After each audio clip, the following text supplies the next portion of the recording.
Tá aí, ó, a gente ouviu o deputado Coronel Crisóstomo, ele é o autor dessa proposta da CPI do roubo dos aposentados, é o nome que ele deu, a gente deu o nome de CPI da farra do INSS, mas agora já tem 185 assinaturas. Eu estava olhando aqui o documento do protocolo da CPI, com essas 185 assinaturas, obviamente a grande maioria dos nomes é da direita, muitos nomes do PL, nomes do União, nomes do PP, mas a grande maioria, de fato, são nomes da extrema-direita do PL.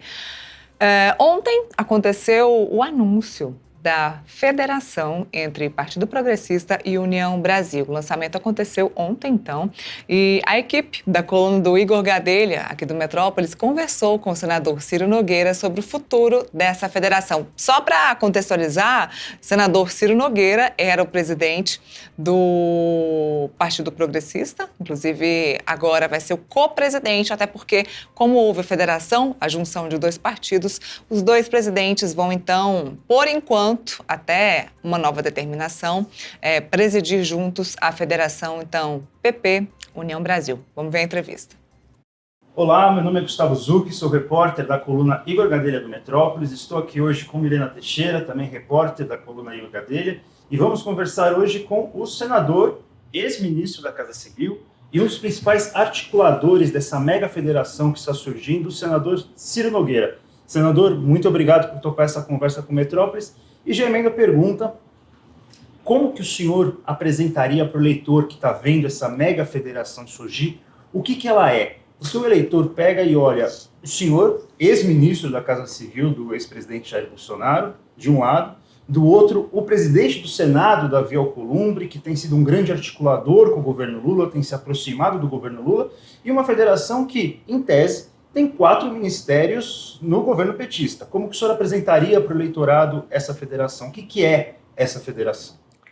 Primeiro, são líderes políticos do país que têm uma identidade de bandeiras, de defesas de causas que vão fazer o nosso país crescer. Eu vejo essa federação como uma grande bússola para o país, uma bússola política, né? O Brasil foi feito de grandes ciclos políticos de partidos que tiveram a sua história, que foi o PDS no passado, depois veio o ciclo do MDB, depois o ciclo do PSDB com o Fernando Henrique, e eu acho que agora está se encerrando o ciclo do PT com o presidente Lula. E nas eleições passadas, de 2024, o Brasil mandou um grande recado de apoio ao centro no nosso país, né? Acho que 80% dos prefeitos eleitos no país, vereadores, têm um perfil de centro, que é o perfil do nosso partido, lógico também de outros partidos, como PSD, MDB, né, e o próprio Republicanos, mas acho que essa federação ela deu um salto de união, um salto de, mesmo com várias divergências, como você citou aqui, nós fomos capazes de criar um consenso que é chegado o momento de trabalharmos pelo país, trabalharmos por quem produz, por quem empreende, tirar as amarras do crescimento do nosso país. O Brasil cresceu nos últimos 40 anos em torno de 170%, mas nós tivemos países aí como China, que cresceu 3.000%, Índia, 1.000%, e eu acho que temos que fazer algo diferente do que está hoje na política brasileira, e essa federação se propõe a isso. Como o Gustavo disse, a federação é a mais forte do Congresso Nacional. Só para quem está assistindo a gente entender, são 109 parlamentares, 14 senadores, mais de 1.300 prefeitos e 6 governadores. Me corrija se eu estiver errada. O senhor acha que o governo Lula tem que ter medo dessa federação?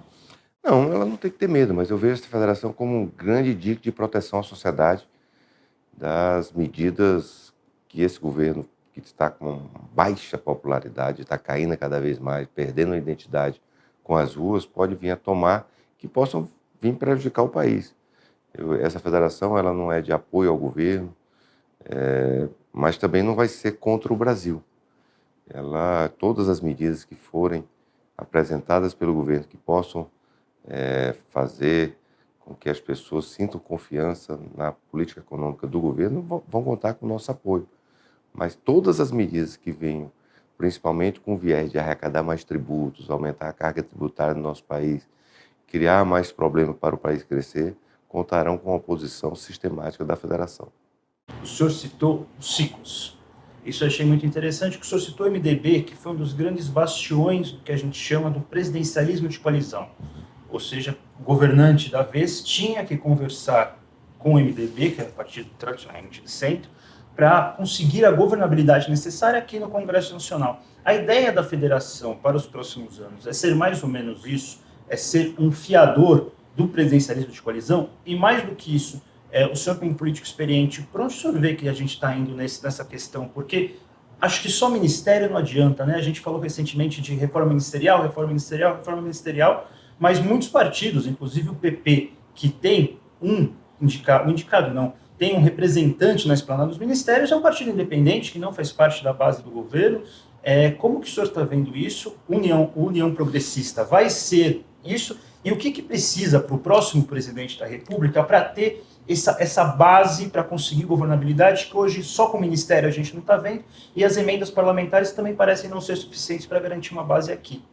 Olha, nós vamos agora focar na questão de fazer o estatuto da federação, depois temos que convocar as convenções para aprovar esse estatuto, aprovar a própria federação.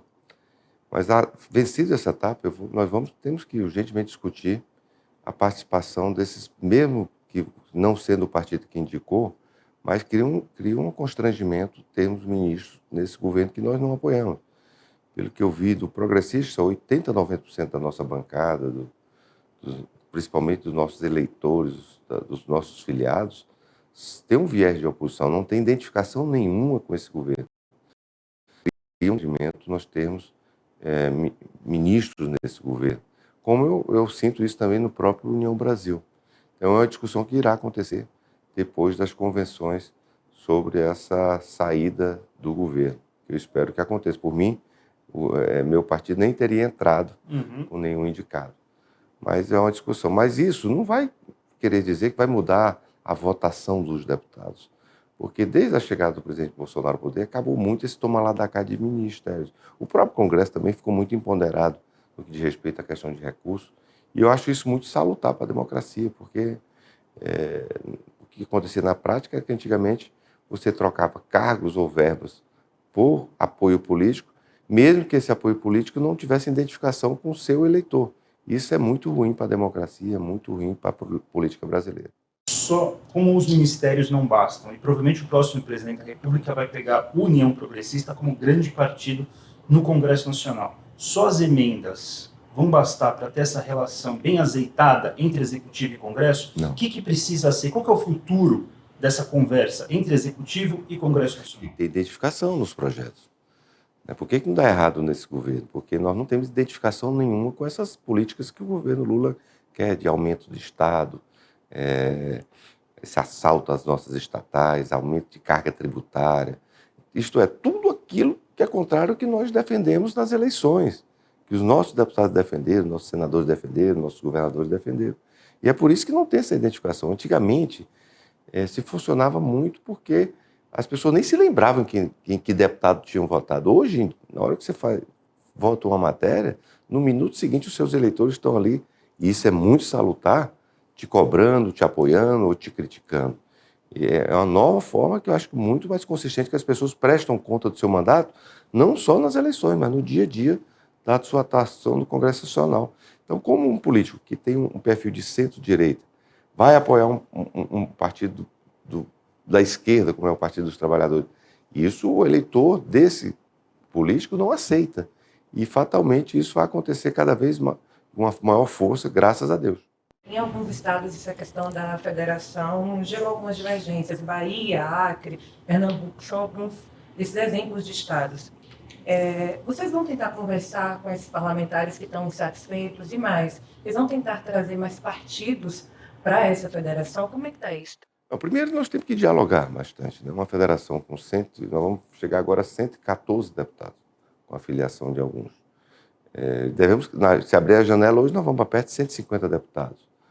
Então, tem que ter muito diálogo e fazer um projeto consistente nesses estados, que não seja personalista, que não seja projetos individuais, pensando mais no crescimento da federação, para que a gente possa ter pessoas que possam encampar projetos que não é para eleger um deputado, mas sim para eleger um quadro político de governador, de senador, de deputados federais nessa eleição. Isso é muito importante, em que o fundamental de uma federação é que projetos individuais têm que ser deixados de lado, pensando mais no projeto coletivo de partido ou de federação. E no caso dos deputados, por exemplo, que ameaçam sair dos respectivos partidos, ou do União ou do PP, como é que está sendo essa conversa? Acho que tem muito pouco. No Progressista, até hoje, não vi nenhum parlamentar manifestando o desejo de sair. No União, ainda não sei. Mas eu acho, vou ser franco, hoje o movimento é muito mais de entrar na federação do que sair. Isso vocês vão poder comprovar quando abrir a janela partidária. Mais de 1.300 prefeitos, mais de 100 deputados, uma bancada no Senado muito forte. É claro que a União Progressista vai ser uma federação bastante cortejada pelos candidatos à presidência da República no ano que vem. O senhor já deixou claro em várias entrevistas que o seu candidato é o presidente Jair Bolsonaro, mas tanto em política quanto em jornalismo a gente trabalha um pouco com cenários. E o cenário hoje é que o presidente Jair Bolsonaro está inelegível. Diante disso, a gente tem duas opções na direita. A primeira, que está sendo capitaneada nos bastidores pelo ex-presidente Michel Temer, de unir todos os grandes governadores de direita do país, Tarcísio de Freitas, Romeu Zema, Ronaldo Caiado, Ratinho Júnior e até mesmo Eduardo Leite em torno de uma única candidatura, do nome mais viável.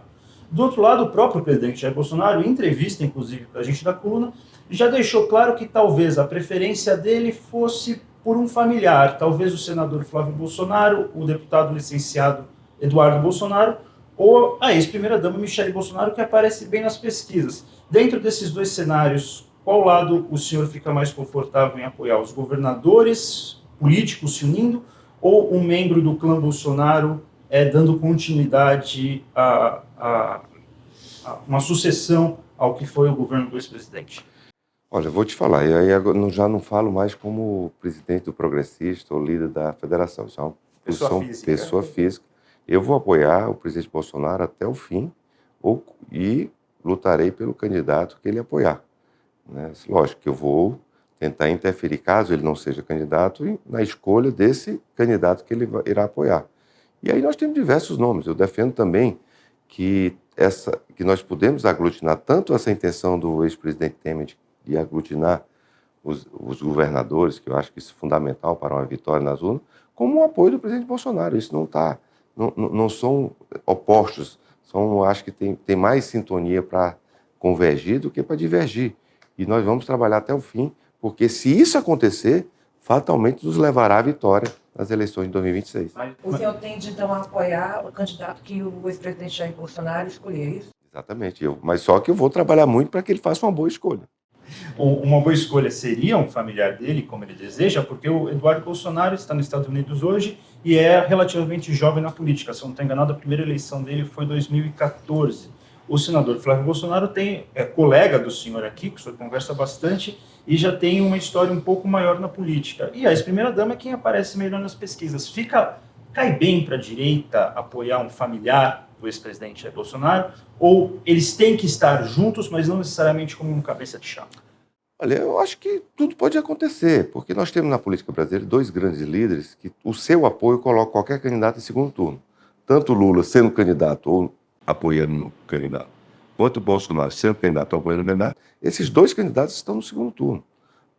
Não tem como fugir disso, não dá para ter terceira via. Mas nós temos que construir. Agora, esse candidato tem que ter viabilidade. Eu acho que um familiar do presidente Bolsonaro tem total viabilidade se ele tiver um discurso mais ao centro.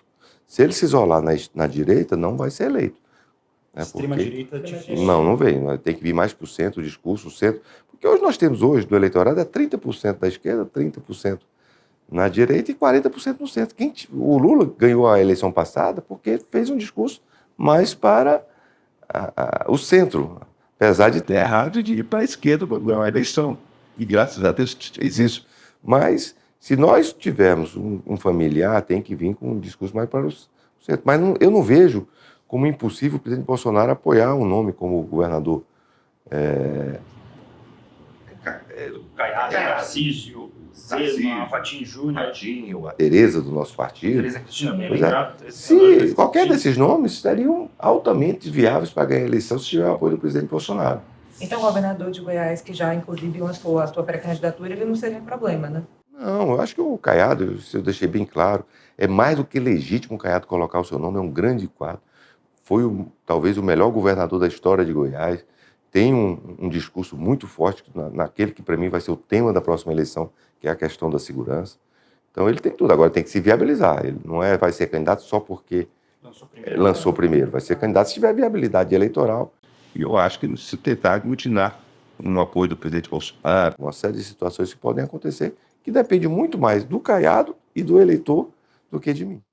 O senhor é um político experiente, foi ministro da Casa Civil e é um crítico às medidas do governo Lula, especialmente medidas econômicas.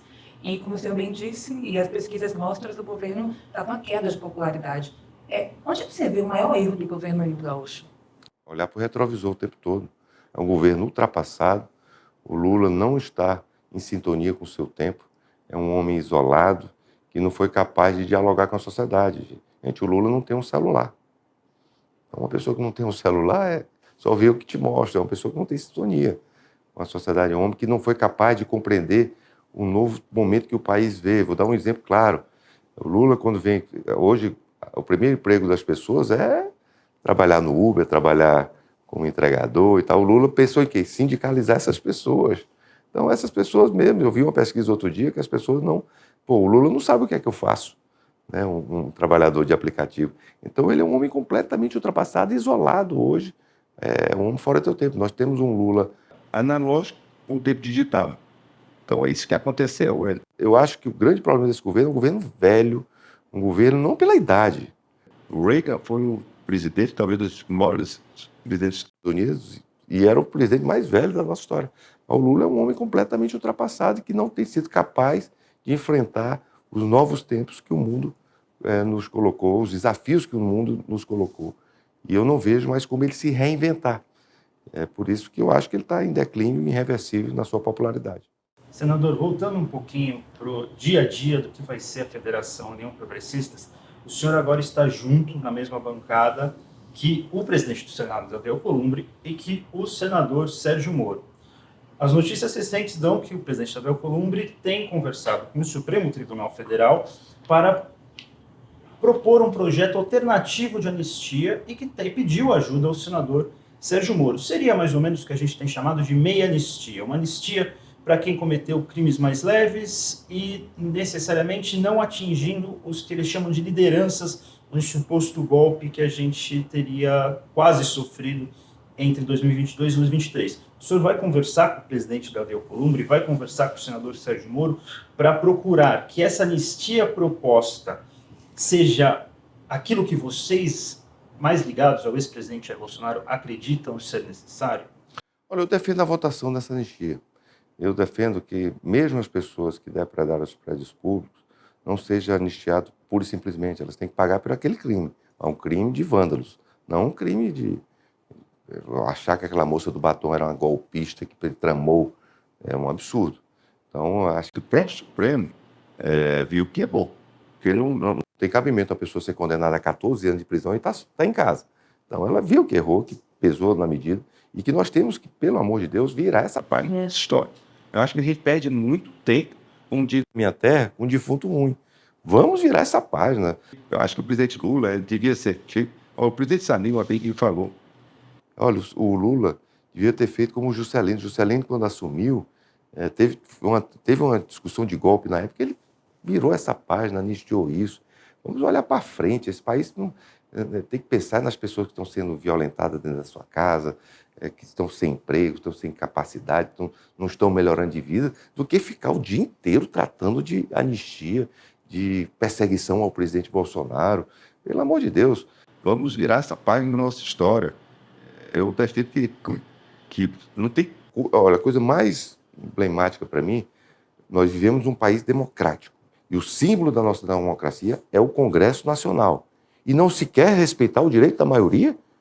Isso é um absurdo. A maioria quer votar esse projeto de anistia. Tem que se colocar isso em votação, ou ganha ou perca, se respeitar o direito da maioria. Depois o Supremo vai julgar isso, se ela é constitucional, se ela não é constitucional. Mas nós Tem que virar. a página da nossa história dessa situação que ninguém aguenta mais essa discussão. Mas qual projeto de anistia? A meia anistia do Davi Alcolumbre ou a anistia que está marcando Muita essa especulação. Especulação. Certo? Se vai São ter os isso.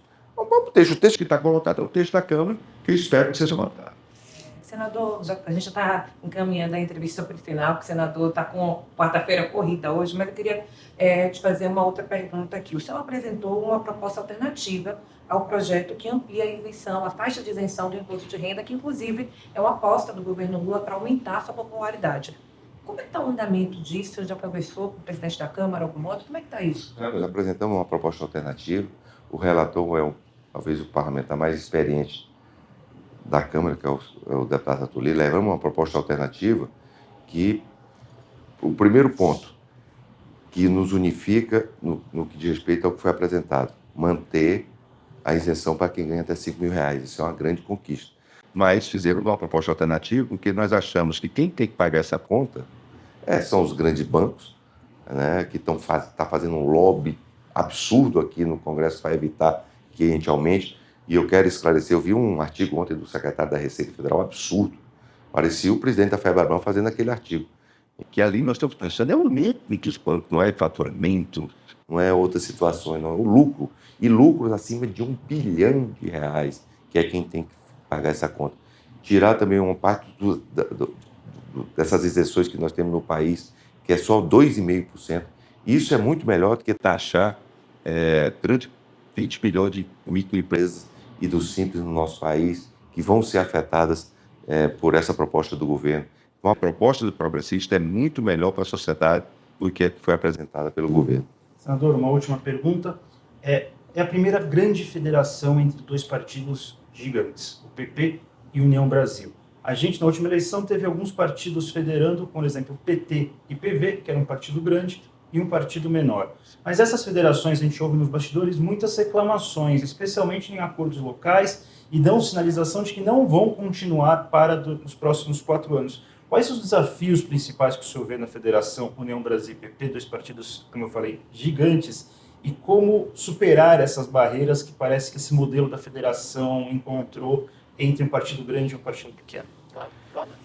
Olha, com muito diálogo, né? Fazendo um projeto, eu volto a dizer, tem que deixar os projetos individuais, pensar num projeto coletivo, de construir uma grande federação, que é a maior do país em todos os níveis, e que nós temos que pensar mais num projeto para o país.